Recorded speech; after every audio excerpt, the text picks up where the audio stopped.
नमो तस्य भगवतो अरहतो सम्मा सम्बुद्धस्य। नमो तस्से भगवतो अरहतो सम्मा सम्बुद्धस्से।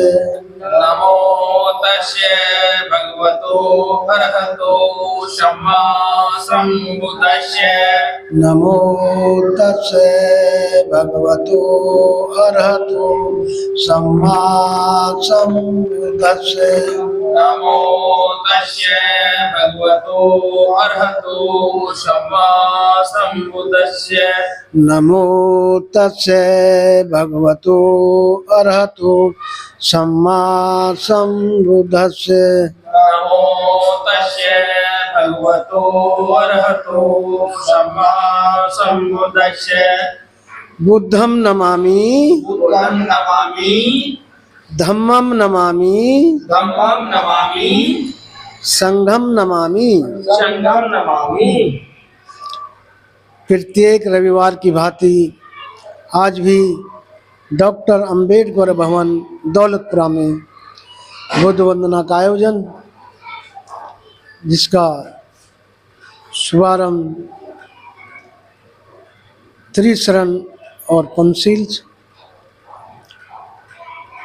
बुद्धं शरणं गच्छामि बुद्धं शरणं गच्छामि धम्मं शरणं गच्छामि धम्मं शरणं गच्छामि संघं शरणं गच्छामि संघं शरणं गच्छामि। द्वितीयाम्पि बुद्धं शरणं गच्छामि द्वितीयाम्पि बुद्धं शरणं गच्छामि द्वितीयाम्पि धम्मं शरणं गच्छामि द्वितीयाम्पि धम्मं शरणं गच्छामि द्वितीयाम्पि संघं शरणं गच्छामि द्वितीयाम्पि संघं शरणं गच्छामि तृतीयाम्पि बुद्धं शरणं गच्छामि तृतीयाम्पि बुद्धं शरणं गच्छामि तृतीयाम्पि धम्मं शरणं गच्छामि तृतीयाम्पि धम्मं शरणं गच्छामि तृतीयाम्पि संघं शरणं गच्छामि तृतीयाम्पि संघं शरणं गच्छामि। पंचशील पाणातिपाता वेरमणि सिक्खापदं समादयामि पाणातिपाता वेरमणि सिक्खापदं समादयामि। आदिन्नदाना वेरमणि सिक्खापदं समादयामि आदिन्नदाना वेरमणि सिक्खापदं समादयामि। कामेषु मिच्छाचारा वेरमणि सिक्खापदं समादयामि कामेषु मिच्छाचारा वेरमणि सिक्खापदं समादयामि। मूसावादा वेरमणि सिक्खापदं समादयामि मूषावादा वेरमणि सिक्खापदं समादयामि। सुरा मेरय मज्ज पमादठाना वेरमणि सिक्खापदं समादयामि सुरा मेरे मज्ज पमाठाना वेरमणि सिक्खापदं समादयामि। बोलो साधु साधु साधु। अभी आपने त्रिशरण और पंचशील ग्रहण किया, जिसका वाचन सेठ भजनलाल जी ने किया, आपने उसका श्रवण किया। बहुत बहुत आभार। अब त्रिरत्न बनना सभी बोलेंगे नमो बुद्धाय जय भीम। नमो बुद्धाय जय भीम। नमो बुद्धाय जय भीम। नमो बुद्धाय जय भीम। नमो बुद्धाय जय भीम। नमो बुद्धाय जय भीम। भगवान गौतम बुद्ध और बाबा साहब को नमन करेंगे। बोलो बुद्धं नमामि, बुद्धं नमामि, धम्मं नमामि, धम्मं नमामि, संघं नमामि, संघं नमामि। नमो तस्से भगवतो अरहतो सम्मा संबुद्धस्से। नमो तस्यै भगवतो अरहतो सम्मा सम्बुद्धस्यै। नमो तस्से भगवतो अरहतो सम्मा संबुद्धस्से। नमो तस्यै भगवतो अरहतो सम्मा सम्बुद्धस्यै। नमो तस्से भगवतो अरहतो सम्मा संबुद्धस्से। नमो तस्यै भगवतो अरहतो सम्मा सम्बुद्धस्यै। भगवान गौतम बुद्ध को नमन। अब त्रिरत्न बंदना, बुद्ध बंदना, धम्म बंदना और संघ बंदना। बुद्ध बंदना इति पिसो भगवान हम सम्मा संबुद्धो विद्या चरण संपन्नो सुगत रत्नम नतमय तस्वी सोति भवन्तु मे यो सन्नि सन्नो वरमोदि में वालों वहति विजेता संबोधि मागच्छ अनंत गणो लोकोत्तम प्रणमामि बुद्धं बुद्धं नमामि। धम्म बंदना स्वाखातो भगवता धम्मो सानिध्य को अकाली को एपस्य को ओपन्य को पच्चक वेतबुति धम्मं जीवित पर्यंतम शरणं गच्छामि। ये च धम्माची चा ये च धम्मानागता पचुपन्ना ये च धम्मा अहम बंदामि सब्बदा। नत्थि में शरणं वयम धम्मो में शरणं वयम एतेन सहज बच्चेन होतु तजय मंगलम उत्तमंगन धम्मो पाशु पशु बरुत्ता धम्मो ये खलितो दोषो धम्मो हम तु तमम। संग बनना सुपटि मन्नो भगवतो सावक संगो उचपटि पन्नो भगवतो सावक संगो न्यायपटि पन्नो भगवतो सावक संगो समीचि पटि पन्नो भगवतो सावक संगो यदि दंग चत्तारी पुरुष युगानी अठ पुरुष पुगला ऐस भगवतो सावक संगो आहुनयो पाहुनयो दक्षिणयो अंजलि करणयो अनुत्रो पुण्य खेतम लो शक्ति संघं जीवित पर्यंतम शरणं गच्छामि। ये च संगातीता ये च संगानागता पचुपन्ना ये च संगा अहम बंदामि सब्बदा। नत्थि में शरणं वयम संघो में शरणं वयम एतेन सेज बच्चेन होतु तजय मंगलम उत्तमंगल संगो पाशु पशु बरुत्तम संगो ये खलितो दोषो संगो खम तु तमम नमम। यम किच निम्रत्न लोग विविता पथु रत्नम तन्मय तत्व धम्मो सोति भवन्तु मे।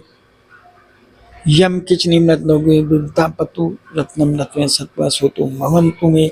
नत्थि में शरणं वयम धम्मो में शरणं वयम नत्थि में शरणं वयम संघो में शरणं वयम एतेन सेज बच्चेन होतु तजय मंगलम।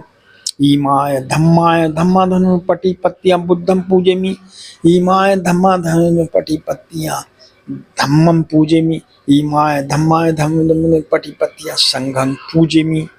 भवतु सब मन रखन्तु सब देवता सब बुद्धानि सोति भवन्तु मे। भवतु सब मंगल रखन्तु सब देवता सब धम्मानि सोति भवन्तु मे। भवतु सब मंगल रखन्तु सब देवता संग संगानुसूति भवन्तु मे। बोलो साधु साधु साधु।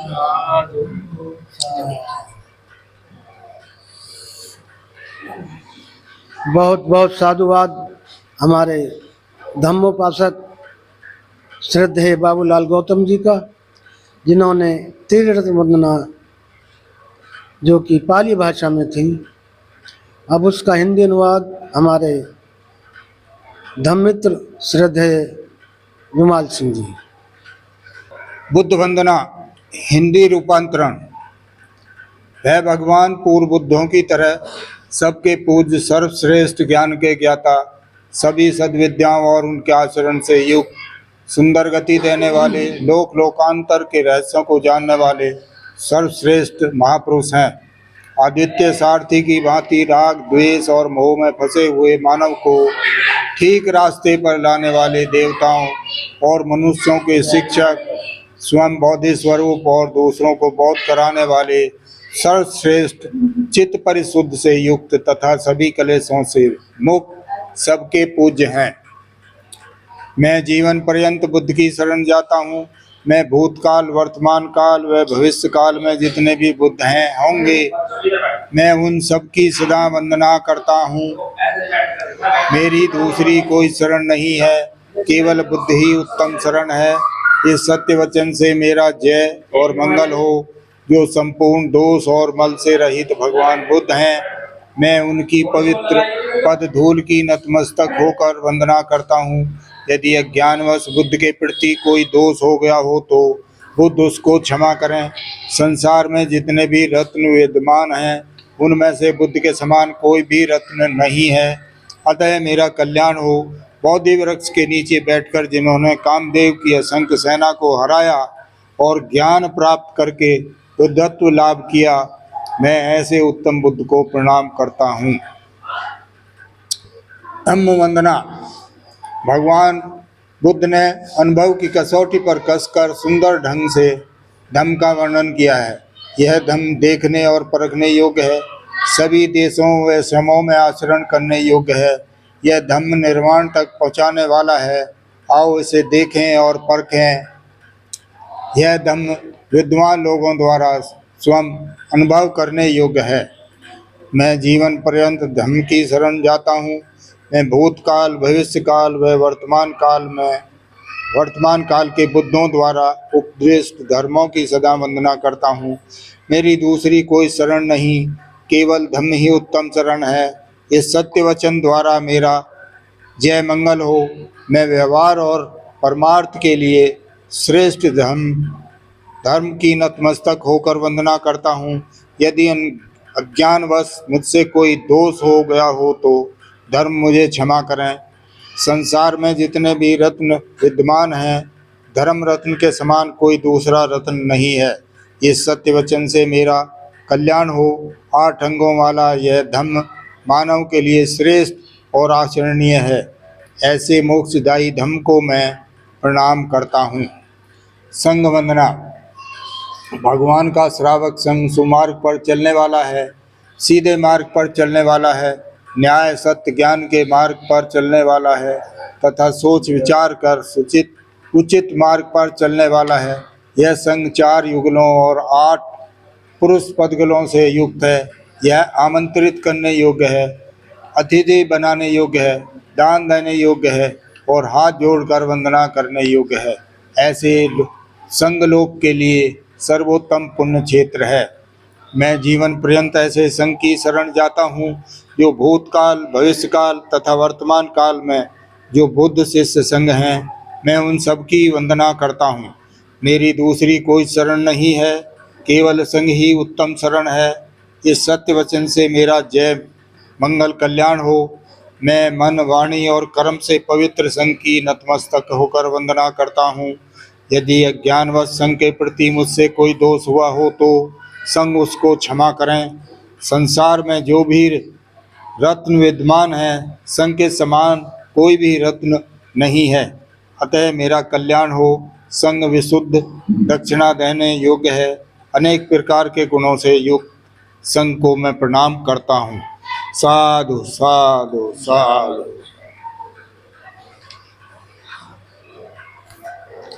बहुत बहुत साधुवाद हमारे धम्म मित्र श्रद्धेय विमाल सिंह जी का, जिन्होंने त्रिरत्न वंदना, बुद्ध वंदना, धम्म वंदना, संघ वंदना का हिंदी में वाचन किया, जिसका हम सभी ने श्रवण किया। अब जैसा कि इस कार्यक्रम में तथागत गौतम बुद्ध के धम्म ग्रंथ धम्मपद के एक पाठ का वाचन करते हैं। श्रद्धेय मनोज बौद्ध से अनुरोध है कि वो इसका वाचन करें। श्रद्धेय मनोज बौद्ध जी। अरिथाने शत्रु वैरी, विरोध और हत यानी हरा दिया, नष्ट कर दिया मनुष्य के चित्त के वे विचार जो दुख देते हैं, ऐसे शत्रुओं का नाश करने वाला अरहत कहलाता है। ऐसे चैतन्य अरहत वंदनीय है। अरहत का किसी स्थान पर होना रमणीय है, मंगलकारी है।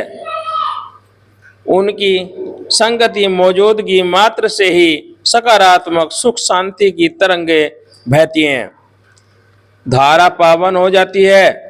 जहाँ अरहत विहारते हैं, भूमि मनोरम सुहानी आनंद देने वाली रमणी हो जाती है।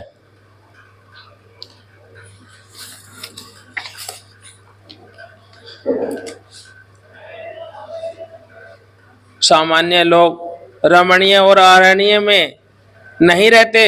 यह आरण्य का भाव सिर्फ वन या जंगल से ही नहीं है। जंगल में तो लाखों तरह के जीव जंतु पशु पक्षी रहते हैं कि आदिवासी मनुष्य भी रहते हैं। यह आरण्य का अभार्थ है। संसार की चकाचौंध से दूर, पूरी तरह दूर रहना वितरंग का अर्थ है, जिसने सांसारिक वस्तुओं का तथा सुखों के प्रति रंग अथवा आसक्ति पूरी तरह छोड़ दियो। उसने अरण्य में ही आनंद ही अनुभूति होती है। सामान्य व्यक्ति तो वहां रम ही नहीं सकता। संसार में डूबा व्यक्ति जो जंगल के एकांत में ही अपने मन में कई इच्छाएं काम वासनाएं पैदा करेगा, ऐसे लोग तो बुद्ध पुरुषों के पास पहुंचकर भी खाली हाथ ही लौट जाते हैं। संत वितरंग और विवेक जन कहीं भी रहें, काम भोगों की तलाश नहीं रहती।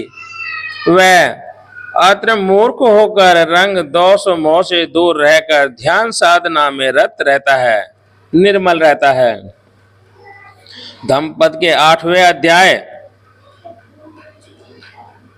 सहस्रवज्ञों में हजार की उपमा में उपदेश दिए गए। जैसे युद्ध के मैदान में हजारों मनुष्यों को जीतने की उपेक्षा स्वयं को जीतना श्रेष्ठ विजय है। जीवन में मूल्यों के गुणों का महत्व होता है, मात्र का नहीं। जीवन में शील सदाचार और धारण करना महत्वपूर्ण है।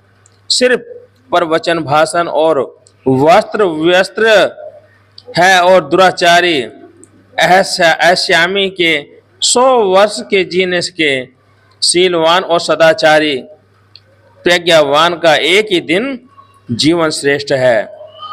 निरर्थक हजार शब्द पद या गाथाओं से एक सार्थक पद या गाथा श्रेष्ठ है, जिसमें जीवन में सुख शांति मिलती है, मन आनंदित होता है। संसार की उत्पत्ति और विनाश के इस सत्य को न देखते हुए 100 वर्ष जीने और इस सत्य को देखने वाले एक दिन श्रेष्ठ बताया गया है। इस वाक्य में 17 गाथाएं हैं।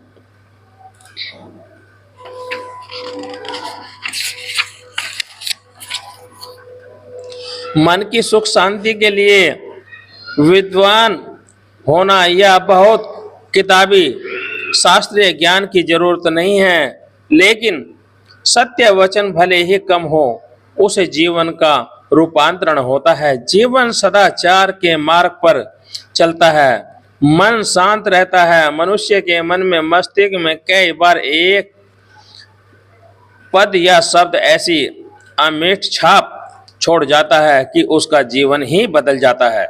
जटिल उपदेश और ग्रंथ शास्त्र और व्याख्यान भाषण में मन के अंत द्वारा नहीं खुलते, लेकिन एक सार्थक बात वचन या शब्द सुनते ही उसके सारे बंधन टूट जाते हैं। उससे सम्यक दृष्टि मिल जाती है, यही मार्ग मिल जाता है, जीवन जीने की कला मिल जाती है। ऐसे एक शब्द मन की गहराइयों तक पड़ जाए तो मनुष्य उसी पल शांति का अनुभव करता है, आनंदित तो हो उठता है। व्यर्थ में हजारों पदों को पढ़ने तो मनुष्य उसी पल शांति का अनुभव करता है, आनंदित हो उठता है। व्यर्थ के हजारों पदों को पढ़ने और सुनने, याद रखने, वचन करने, व्याख्यान देने से कोई लाभ नहीं। कल्याणकारी अर्थ से भरा एक पद भी व्यक्ति को अरहत्व की अनुभूति करा सकता है। साधु साधु साधु। बहुत बहुत साधुवाद हमारे धम्म मित्र श्रद्धेय मनोज बौद्ध जी का, जिन्होंने तथागत गौतम बुद्ध के धम्म ग्रंथ धम्मपद के एक पाठ का वाचन किया। जैसा कि इस कार्यक्रम में बाबा साहब द्वारा लिखित धार्मिक ग्रंथ तथागत गौतम बुद्ध और उनका धम्म के एक पाठ का वाचन करते हैं, हमारे बीच में वरिष्ठ अधिवक्ता एडवोकेट जय सिंह जी विराजमान हैं। उनसे अनुरोध है कि वो उसका वाचन करें। श्रद्धेय एडवोकेट जय सिंह जी। जैसा कि धम्मपद का आज चौथा भाग धम्म क्या है पर परम पूज्य बाबा साहब ने विचार लिखा है। धम्म क्या है? परा प्राकृतिक में विश्वास धम्म है। जब भी कोई घटना घटती है, आदमी हमेशा यह जानना चाहता है कि यह घटना कैसे घटी, इसका क्या कारण है। दूसरा, कभी कभी कारण और उससे फलित होने वाला कार्य एक दूसरे के इतने समीप होते हैं कि कार्य के कारण का पता लगाना कठिन नहीं होता। लेकिन कभी कभी कारण से कार्य इतना दूर होता है कि कार्य के कारण का पता लगाना कठिन हो जाता है। शास्त्रीय दृष्टि से देखने से उस कार्य का कोई कारण प्रतीत ही नहीं होता।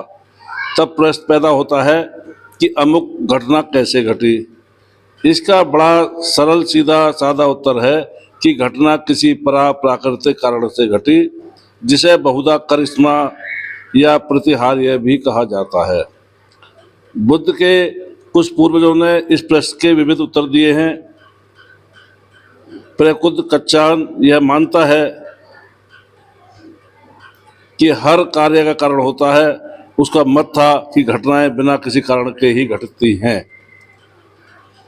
मक्खली गोसाल मानता था कि हर घटना का कारण होना चाहिए, लेकिन वह प्रचार करता था कि कारण आदमी की शक्ति से बाहर, किसी प्रकृति, किसी अनिवार्य आवश्यकता, किसी उत्पन्न नियम अथवा किसी भाव से ही खोजना चाहिए। बुद्ध ने इस प्रकार के सिद्धांतों का खंडन किया है। उनका कहना था कि इतना ही नहीं, हर घटना का कोई ना कोई कारण होता है, बल्कि यह कारण या तो कोई ना कोई मानवीय कारण होता है या प्राकृतिक होता है। काल, समय, प्रकृति, आवश्यकता आदि को किसी घटना का कारण मानने के खिलाफ उनका यही विरोध था। काल, समय, प्रकृति, आवश्यकता आदि ही किसी घटना के एकमात्र कारण है, तो हमारी अपनी स्थिति क्या रह जाती है? तो क्या आदमी काल, समय, प्रकृति, अकस्मातपन, ईश्वर, भाग्य, आवश्यकता आदि के हाथ की मात्र कठपुतली है?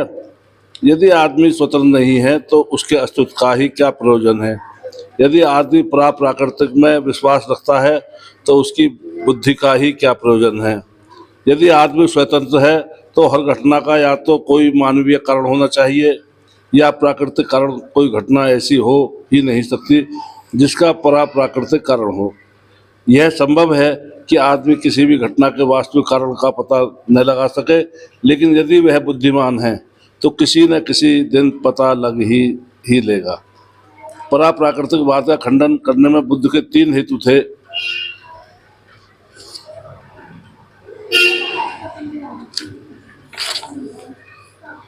उनका पहला हेतु था कि आदमी बुद्धिवादी बने। उनका दूसरा हेतु था कि उसका स्वतंत्रतापूर्वक सत्य की खोज कर सके। उनका तीसरा उद्देश्य था कि मिथ्या विश्वास के प्रधान कारण की जड़ काट दी जाए, क्योंकि इसी के परिणाम स्वरूप आदमी को खोज करने की प्रवृत्ति की हत्या हो जाती है। यही बुद्ध धर्म का हेतुवाद है।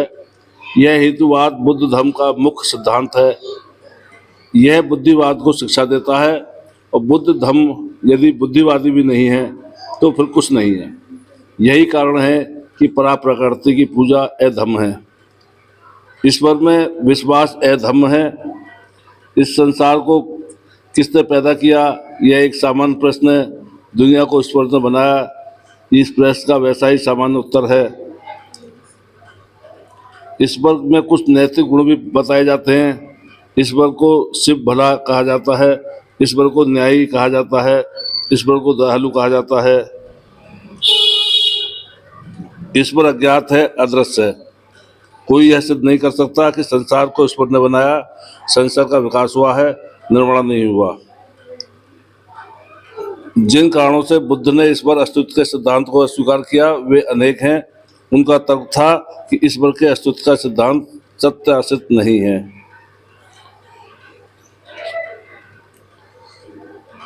जिस प्रकार किसी गांव या नगर के पास अनेक रास्ते होते हैं किंतु वे सभी आकर उसी गांव में पहुंचा देते हैं, इस तरह से ब्राह्मणों द्वारा दिखाए गए सभी पथ ब्रह्म से ही जा मिलाते हैं।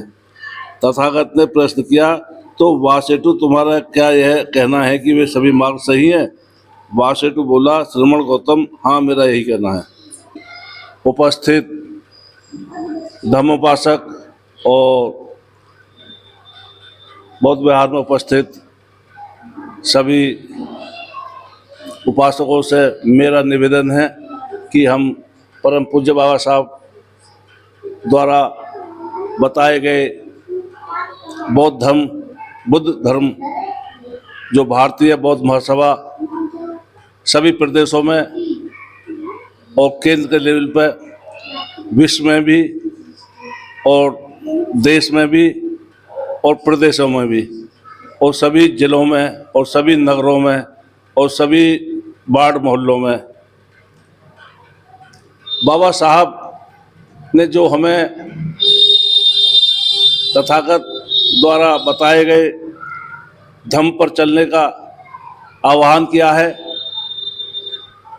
जो कल्याणकारी है, जिसमें हमारा कल्याण संभव है। सभी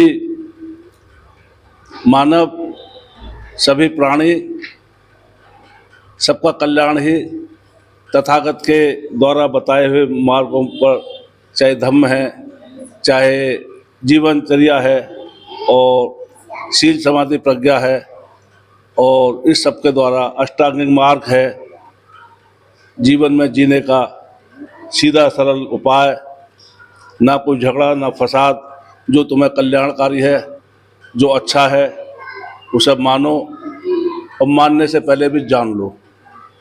जानकर मानोगे तो आपका कल्याण होगा और यही सबका कल्याण है।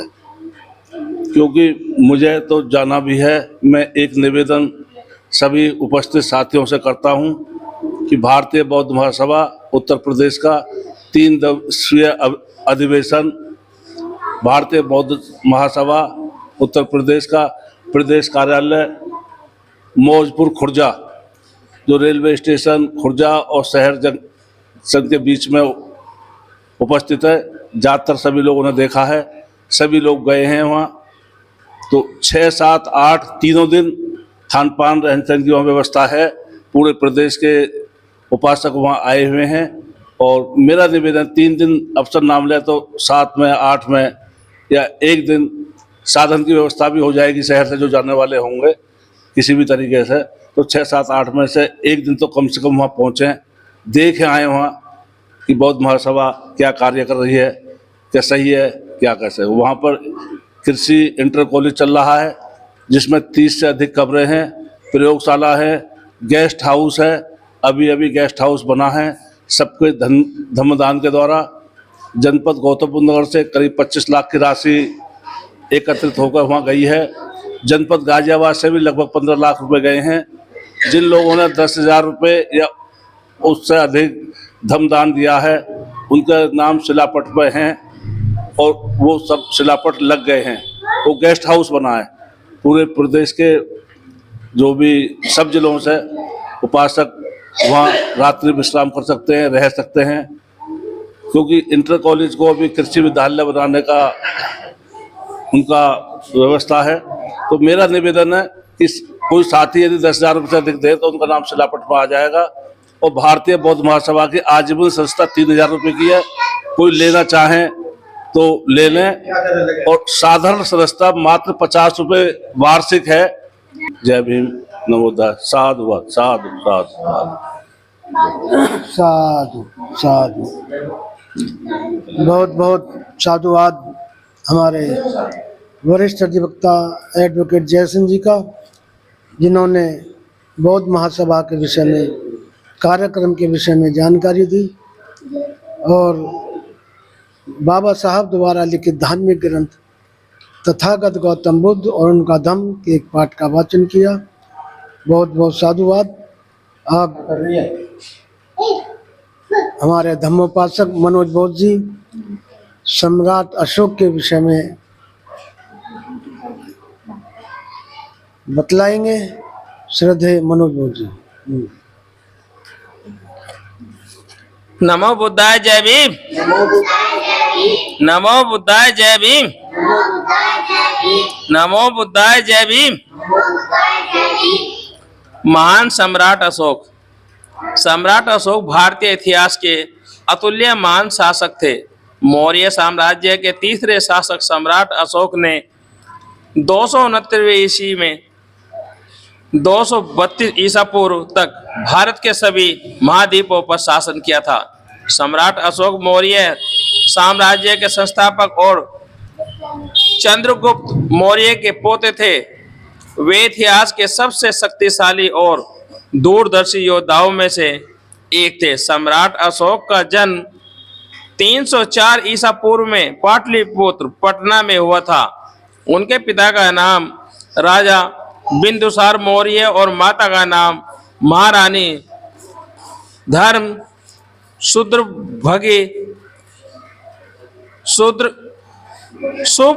सुभद्रगी था। सम्राट अशोक बचपन से ही बेहद प्रतिभावान और तीव्र बुद्धि के बालक थे। उनके अंदर लकड़ी की एक छड़ी से ही एक शेर को मारने की अद्भुत क्षमता थी। सम्राट अशोक को उनके मानवीय गुणों के कारण देवन और प्रियदर्शी पाली देवान और प्रियदर्शी अशोक के नाम से संबोधित किया जाता था। वे अद्भुत साहसी और पराक्रमी, निडर, निर्भीक व न्यायप्रिय शासक थे, जिन्होंने अपने शासनकाल में अपनी कुशल और कूटनीति का इस्तेमाल कर मौर्य साम्राज्य का विस्तार किया था। सम्राट अशोक अपनी प्रजा का बेहद ख्याल रखते थे, अतः वे अपनी प्रजा के बहुत चहेते शासक थे। सम्राट अशोक की विलक्षण और प्रतिभा और उत्कृष्ट सेनाएं गुणों के कारण उनके पिता बिंदुसार की अपने पुत्र से बेहद प्रभावित थे। इसीलिए उन्होंने सम्राट अशोक को बेहद कम उम्र में ही मौर्य वंश की राजगद्दी सौंप दी थी। भारत के ध्वज के अशोक चक्र का विशेष महत्व है और 4 मुखी सौर के राजा चिन्ह को भारतीय संविधान में राष्ट्रीय प्रतीक के रूप में अपनाया गया है। सेना का सबसे बड़ा युद्ध और महान सम्मान सम्राट अशोक के नाम पर अशोक चक्र दिया जाता है। सम्राट अशोक ने अखंड भारत का निर्माण किया और आज के नेपाल, बांग्लादेश, पूरा भारत, पाकिस्तान और अफगानिस्तान, बलूचिस्तान जिसने बड़े बड़े भूभाग एक छत्र राज किया था। विश्व के इतिहास में कलिंग युद्ध का एक प्रमुख स्थान है। यहाँ युद्ध महान सम्राट अशोक के राजा अनंत पद्मानंद भजन बन के बीच 262 ईसा पूर्व में कलिंग, आज का ओडिशा राज्य है, में लड़ा गया। इसी युद्ध में बड़े स्तर पर नरसंहार हुआ, जिसमें करीब 3 लाख लोगों की जानें गई और 1 लाख से अधिक लोग घायल हुए थे। अशोक ने युद्ध से राजा अनंत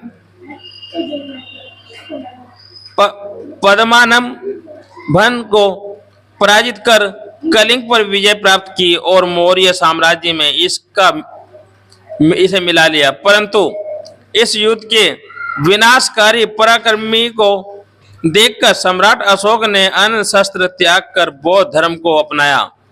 और शांति का मार्ग चुना। अशोक महान ने बौद्ध धर्म की शिक्षा व विचारधारा का अपने अतीत और समय तक केवल पालन ही नहीं किया बल्कि इसका जबरदस्त प्रचार भी किया। उन्होंने बौद्ध धर्म का प्रचार भारत के अलावा श्रीलंका, अफगानिस्तान, पश्चिमी एशिया और मिस्र तथा यूनान में भी करवाया। उन्होंने धर्म के प्रचार प्रसार हेतु अपने पुत्र महेंद्र व एवं पुत्री संघमित्रा को श्रीलंका भेजा था, जिनका नाम धर्म के प्रचार प्रसार में स्वर्णमयी अक्षरों में लिखा हुआ है। सम्राट अशोक ने 23 विश्वविद्यालयों की स्थापना की, जिनमें से तक्षशिला, नालंदा और विक्रमशिला, कंधार आदि विश्वविद्यालय प्रमुख थे। इनकी विश्वविद्यालयों में विदेश से छात्र उच्च शिक्षा पाने भारत आया करते थे।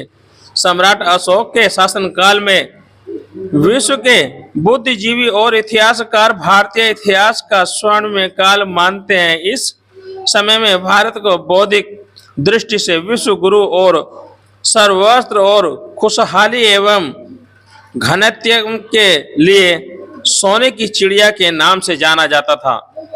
तभी से जीवन सभी समान और अधिकार प्राप्त थे और जनता खुशहाल, अपराध मुक्त और भेदभाव रहित थी। सम्राट अशोक के शासनकाल में व्यापार और परिवहन हेतु अनेकों लंबे चौड़े राष्ट्रीय और महामार्गों का निर्माण हुआ। ऐसा वर्णन है कि राष्ट्रीय राजमार्ग तो 2000 किलोमीटर लंबाई का था, जिस पर दोनों ओर से पेड़ लगाए गए, सारे बनवाई गई, अनेकों अस्पताल बनवाए गए। पशुओं के लिए भी प्रथम बार चिकित्सालयों का निर्माण करवाया गया और पशुओं को मरना बंद करा दिया गया। प्रजा की बेहतरी के लिए आदेश संदेश सम्राट अशोक ने अपने साम्राज्य में जगह जगह स्तंभों पर खै रखे थे, जैसे सभी नागरिकों और मेरे बच्चों के जिस प्रकार मैं अपना कल्याण और सुख चाहता हूं, उसी प्रकार सभी नागरिकों के लिए समान रूप से चीजें चाहता हूं। इसी संसार में सुख प्राप्त करने के लिए धर्म के प्रति गहन प्रेम से गहन आत्मा परीक्षा, शीघ्र अज्ञानता और तीव्रता, गलत काम का डर और तीव्र उत्साह और अनिवार्य है।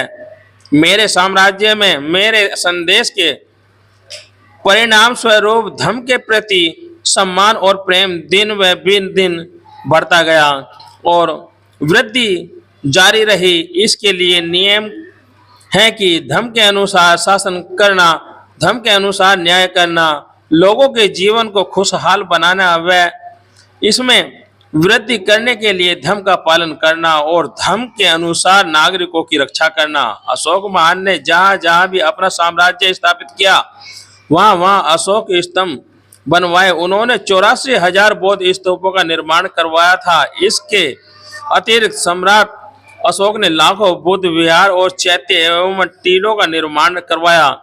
अपने धर्म लेखकों के संदेशों को स्तंभ आदि और आंकलन के लिए उन्होंने ब्राह्मी और खरोष्टी को लिपियों का उपयोग किया था। सम्राट अशोक का परिनिर्वाण 232 ईसा पूर्व तक्षशिला में हुआ था। साधु साधु साधु।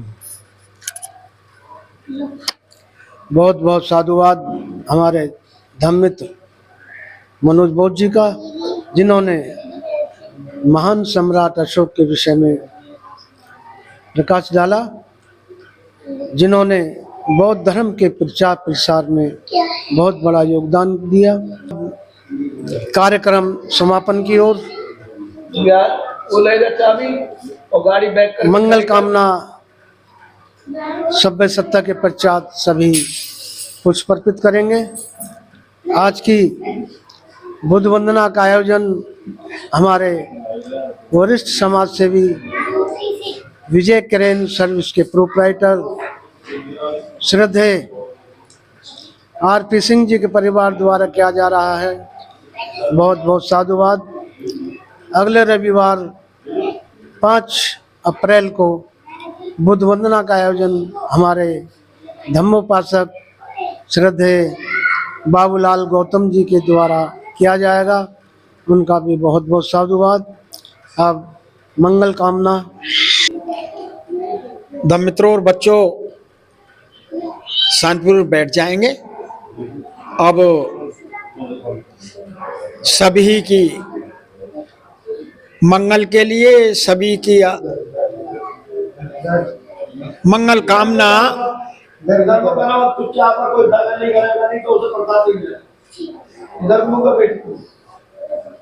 सबका परिवार सफल हो, बढ़िया हो, अच्छा हो, सब बच्चे पढ़ें, सब बढ़ें। तो ऐसी अपील, ऐसी वंदना, ऐसी कामना इस बुद्ध वंदना में की जाती है। तो सबके लिए सब हाथ जोड़ लेंगे और सब मेरा अनुसरण करेंगे। बोलो जन जन मंगल, जन जन मंगल, जन जन मंगल होए रे।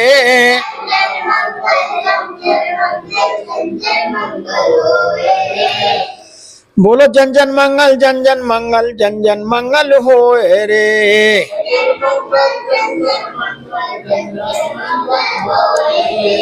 तेरा मंगल मेरा मंगल, सबका मंगल होए रे।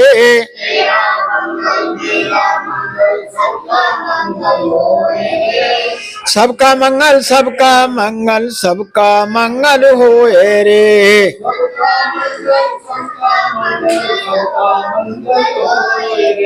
बुद्धं शरणं गच्छामि से सबका मंगल होए रे।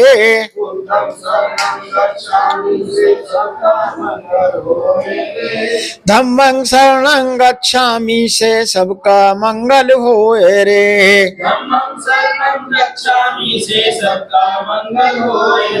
संघं शरणं गच्छामि से सबका मंगल होए रे।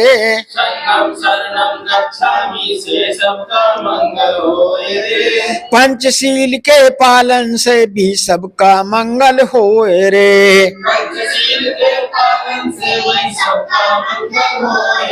बोलो जन जन मंगल, जन जन मंगल, जन जन मंगल होए रे।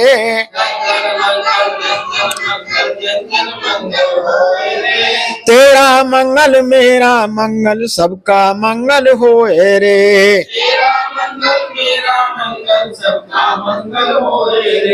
परमार्थ और शांति कर्म से सबका मंगल होए रे।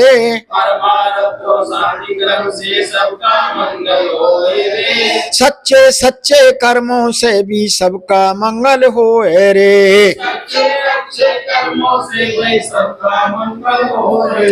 लोभ मोह मद क्रोध त्यागन से सबका मंगल होए रे।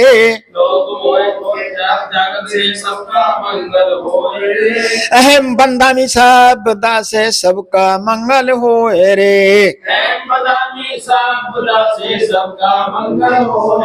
बोलो जन जन मंगल, जन जन मंगल, जन जन मंगल होए रे।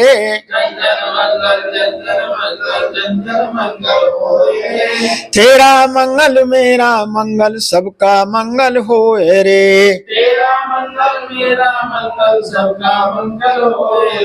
दृश्य और अदृश्य जीवों का सभी का मंगल होए रे। प्रकृति के बंधन से भी सबका मंगल होए रे। जल के थल के और गगन के सब प्राणी का मंगल होए रे।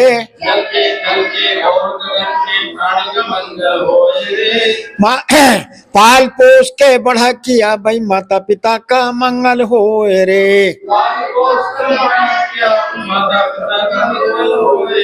बोलो जन जन मंगल, जन जन मंगल, जन जन मंगल होए रे। तेरा मंगल मेरा मंगल, सबका मंगल होए रे। सबका मंगल सबका मंगल सबका मंगल होए रे। बोलो साधु साधु साधु। बहुत बहुत साधुवाद हमारे धम्मोपासक श्रद्धेय बाबूलाल गौतम जी का, जिन्होंने संपूर्ण जगत के कल्याण के लिए मंगल कामना की। अब कार्यक्रम समापन की ओर। सभ्य सत्ता के पश्चात सभी पुष्प अर्पित करेंगे। आज की बुद्ध वंदना का आयोजन हमारे वरिष्ठ समाज सेवी श्रद्धेय आर.पी. सिंह जी के परिवार द्वारा किया जा रहा है। अगले रविवार 5 अप्रैल को बुद्ध वंदना का आयोजन हमारे धम्मोपासक श्रद्धेय बाबूलाल गौतम जी के परिवार द्वारा किया जाएगा। उनका भी बहुत बहुत साधुवाद। अब सब के कल्याण के लिए, सब खुशी रहें, इसके लिए सभ्य सत्ता है।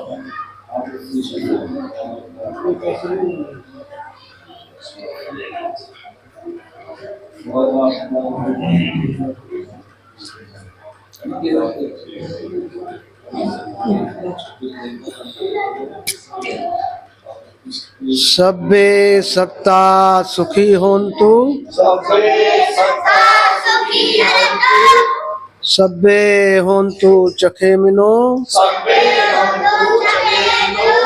सभ्य भद्राणि पश्यन्तु,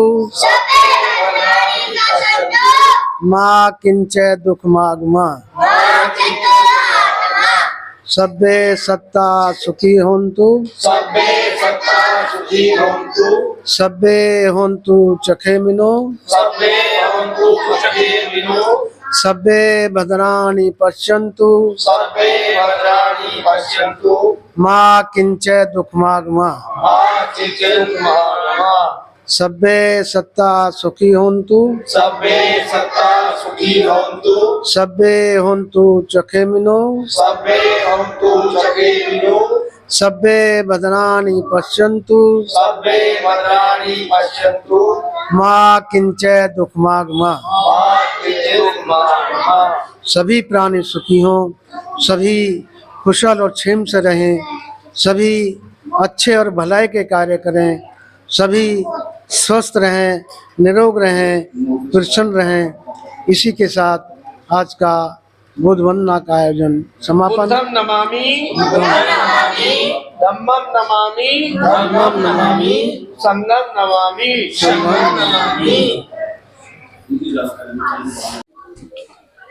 बुद्धं शरणं गच्छामि, धम्मं शरणं गच्छामि, संघं शरणं गच्छामि।